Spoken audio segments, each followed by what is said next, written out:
Welcome again. This week, what I want to chat to you about is anxiety. I want to reflect with you client side of things, how we help our clients, but also how do you help yourself? And we're going to do some tapping on this call as well. So anxiety for people, there's a bit of a buzzword that people have all anxiety. There are certainly things in our lives which bring on a lot of anxiety. And I want to talk you through kind of what that is, to give you the opportunity to be able to kind of break it down for yourself, and be able to move through some of the anxiety and be able to move through what's troubling you, what's bothering you, so that you get relief from the anxiety. Now, in the way that we teach EFT, many other schools do, we talk about tabletops and table leaves. And this is the easy framework that's just super, super simple. So I like to share it in that manner. So think of anxiety, whether it's a client or whether it's your own, as a tabletop. Anxiety will be felt in the body. There will be physical sensations, physical reactions going on. There will be all sorts of sensations for them. Everything from a heightened sort of hypervigilance and noticing everything and reacting to everything, through to just maybe some tingles in the body. When I find myself getting a little bit agitated and anxious, what I feel is almost like the blood starting to move in my body. There's this tingles that runs through. It feels like it's fluid. Now, for everybody, anxiety is going to be different for them. They're going to feel this level of anxiety quite differently. It is going to be different for everybody. And I think that's probably a bit of an obvious statement. So forgive me for that one. Where I think anxiety comes into is quite often it's from a space of I'm overthinking things. So I'm worrying about things that are in the future. I am looking at problems or issues or what ifs or gosh maybes, all that sort of stuff into the future. And I'm overthinking something. Or I'm overthinking something that's already happened. Am I overthinking something that somebody said? Did it happen in the office? And am I still ruminating on it? And I wish I'd done differently. And should I talk to that person about it? Should I not? Those sorts of thinking processes really start to heighten into our anxiety, because it starts to make us sort of feel, I'm just going to forgive you here. There's going to get some noise in my house. So I forgive you. Someone's popped in to do a quote, and I know they're going to get noisy. So forgive me for that. But the overthinking stuff. Then when we get past the overthinking, there is a level of overwhelm as well. So when we get into a space of overwhelm, there is, again, a level of overthinking. There is too much going on. There are too many thoughts. There are too many activities, too many of something. So when you think of anxiety, think about this: too much of thinking, too much thoughts, too much worrying, too much projecting to the future, too much ruminating over something that's gone on. It's really interesting when I work with clients when they have got a level of anxiety, it always comes from the worries. It always has this fear of the future, this what if stuff, and this projecting stuff going on. Doesn't matter what level of overwhelm and overthinking they've got going on, it's always this projection stuff. What if it happens again? So there is also another side to the anxiety as well. And there is also, because I want to add the caveat in here, there is also the chemical imbalance side. There are people who need antidepressants, they need medication for it and stuff like that. If you feel that your anxiety is continuing, please go and see a medical professional. Go and see your GP, your doctor, whatever it's called in your country. Go and see somebody if you think that your anxiety is something that's gone on for too long, gets too deep, takes you to a dark place. Please go and see a medical professional. It may be a chemical imbalance that you need some medication. Now, medication's not forever. It's for now, but you go and see a medical professional, all right? So from a practitioner's standpoint, let's us sit back as practitioners.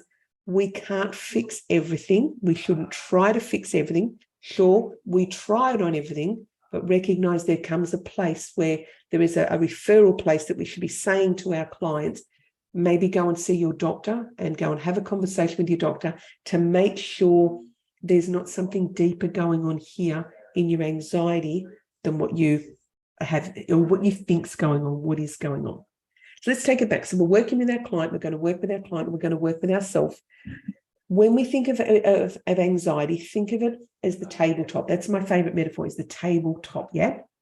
So our tabletop is going to be the thing that we think is the problem. But what's happening in there is underneath all that anxiety, underneath the tabletop, underneath what you can language and tell me is the problem, are all these other things underneath. And so the anxiety that we want to work on, we still want to start looking at, so what is your beliefs around having your anxiety? What are your actual beliefs around it? What are the constant ruminating thoughts that go on and on and on in your head? What are all of those? So as a practitioner on your own with your journal and doing your own work, you want to get into those. What is the thing that causes me? What's the number one thing I think of the most in any given day? And start with that one. What is the number one thing? I do this thing and I think about it and it goes over and over and over. What is it? You could do some tapping on that thing. You could then look at sort of the other bits and pieces that are over there. What does this remind you of? When have you felt like this before?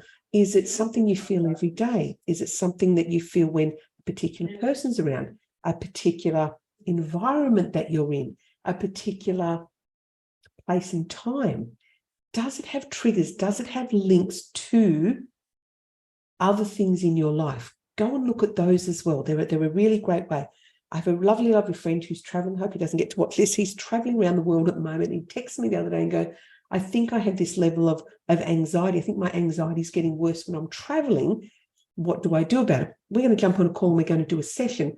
But recognizing that he has the anxiety and being able to say, like, I'm really kind of anxious, Lorna, gives me the opportunity to be able to feel into this for him. Got a bit of a good idea what it is. I know him very, very well, and I know where we'll be able to take it. But there's going to be an element of, what is it about the anxiety, or what is it about that tabletop, what it is about those events that's not making you feel safe and not making you feel comfortable? Because usually that's the stems of those anxiety and those anxious thoughts. Where am I not feeling in control? Control's a big one for anxiety. Where am I not feeling in control? Where do I not feel in control of my own life, in control of what's going to happen, in control of where it's heading? Where do I not feel that level of control? And why do I think I need control? There's another big one. Why is it that I think I need control? What will happen when I let go of control? It's a really, really super easy one, particularly the control stuff. What will happen if I don't have it? So let's just do some really, really quick tapping. It's not going to take us very long. We could just do some simple, even though I have all this anxiety, because I'm thinking of all the things I need to do today, it's making me feel so overwhelmed. I deeply and completely trust in myself. Those words might not land, but just play along with it. Even though I have this anxiety, I am so overwhelmed. I have so much going on. My body is in constant fight or flight. But I deeply and completely trust myself. So even though I have all this anxiety, this overwhelm and overthinking that just runs through my body, runs through my mind, constantly on overwhelm, I'm going to deeply and completely trust myself. All this overthinking, I have to swap hands to my microphone, all this overwhelm, and there's all this overthinking, brings in overwhelm. When I feel so overwhelmed, I feel so anxious. When I feel so overwhelmed, my anxiety just gets worse. When I feel overwhelmed, when I feel there's too much going on, when I feel that it's just moving through, it's really, really a challenge. Just going to forgive you for all this noise. I can hear it. I'm sure you can hear it because my microphone's really, really sensitive. All this overwhelm and all this overthinking leads to feeling anxious. I know there are so many things going on in my head, but I have this anxiety. Feel it in my body. I feel the chemicals moving through. I feel the feelings moving through. So mine feels like blood moving through my veins, liquid and fluid. These feelings, I can feel them. It's a super, super, super quick way. I'm going to say goodbye because I know it's about to get very, very noisy, and I will see you next week.